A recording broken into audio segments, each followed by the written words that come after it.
Afternoon.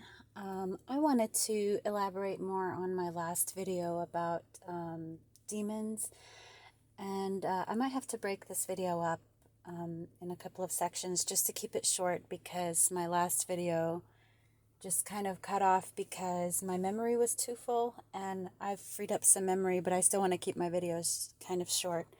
So, and by elaborate, I mean I'd like to kind of get into some of my own experiences. So it's going to be a story, but I'm not even going to say it all because there's just too much to talk about. But, anyways, and I think that's how it goes for everybody because they're so sneaky and they drag it out as well. And therefore, it's kind of hard, especially when they're messing with your head and your memories. And not that my memories are faulty, actually, a lot of them are really good. And I'm only going to talk about the ones that I'm definitely on track with. But they have messed me over mentally. And I actually, I'll get into it. But yeah, they did cause a mental breakdown in me. And anyway, so for starters, my first, you could say, encounter was whenever me and my family first became Jehovah's Witnesses. And I was pretty young. I was like an early teenager. And one day, one of my sisters and I didn't want to go to the Kingdom Hall. And actually, that sister, she never ended up being a witness. She never got baptized or anything. But anyway, so she kind of pressured me to not go because she didn't want to be alone. And I agreed with it. And I kind of wanted to stay at home myself. So anyways, and we heard, what happened was because we didn't want to go, and it was like a new faith for the family, our father got mad and he punished us for it. He said that if we're not going to go to the meeting, then we're not allowed inside the house. And he locked us out while the rest of them went to the meeting. And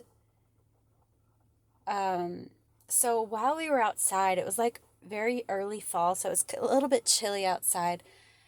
And me and my sister were out there, and we're like, well, what are we going to do? We don't want to stay outside this whole time. So we wanted to sneak inside the house one way or another. So my sister went and found a window that she could get into, and she did that, and then she unlocked the door for me. And actually, wait a minute, I have to backtrack.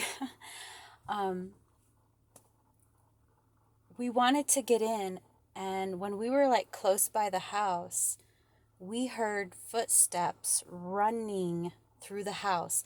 My dad built his own house when we moved down here. And the way he built it, it's a kind of a long house. So it's a little bit longer than the average length of a house. And these footsteps that were running back and forth were running rapidly.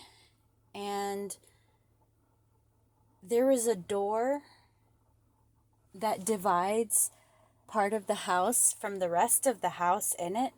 So whoever it was had to have either had, they had to have had the door open to be running that fast back and forth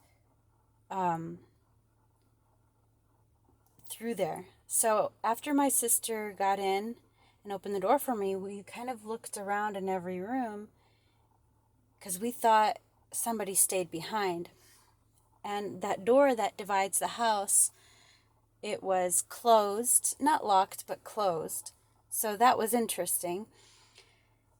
And then, after we had looked around in every room and confirmed that there's nobody in the first level of the house, all of the sudden, we were in the living room at this time.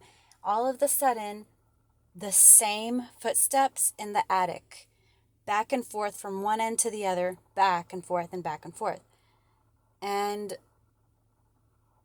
that was starting to make me suspicious, but I was young and confused, So I was giving it benefit of the doubt, but it was suspicious to me because up in the attic, there's like 2x4s without an official floor, like without any wood put down for a floor. It's just 2x4s, and then there's like insulation in between it, and it's like boxed all through and through. So it was odd because whoever was running couldn't have been running that fast. It just wasn't. And they weren't like dashing here and there to land on the 2x4s. It was just like a straight line back and forth. So, and this was something that me and my sister both heard together. So I wasn't the only one here that was experiencing this thing. So, I was too afraid to go up and check, but my sister went up and checked, and she came back down, and she's like, there's nobody up there.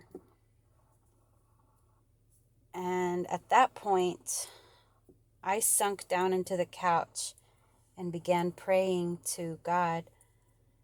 So as the years went by, I saw that as conviction that the demons didn't want us to become Jehovah's Witnesses.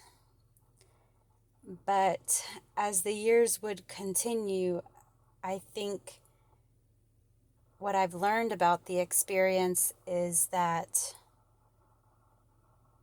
they'll want to manipulate you in any which way they can. They'll make it look like they don't want you to become of this religion or of that religion, so that you would run to that religion even more when they have another trap waiting for you there. And the more I'll talk about my experiences, the more you'll see what I mean. Anyways, that's all for now. I'll continue another story in my next clip. Goodbye.